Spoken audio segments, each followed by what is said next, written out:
స్వామి, రాష్ట్రాలు అంటే నాకు ఒక విషయం గుర్తొచ్చింది.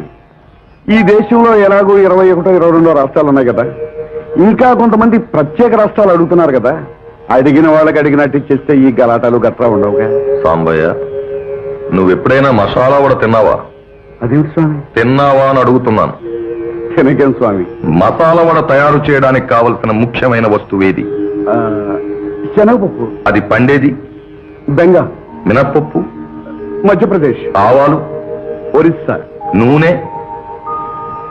గుజరాత్. ఉల్లి మిర్చి? ఆంధ్రప్రదేశ్. కట్టెలు? అడవి ప్రదేశ్. ఇనప మూకుడు?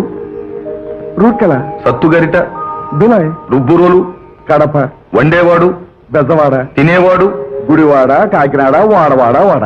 సాంబయ్య, నువ్వన్నట్టు అడిగిన వాళ్ళకల్లా ప్రత్యేక రాష్ట్రాలు ఇస్తూ దేశాన్ని విభజించుకుంటూ పోతే ఒక్క మసాలా వడ తినడానికే నువ్వు దేశమంతా తిరగాల్సి ఉంటుంది.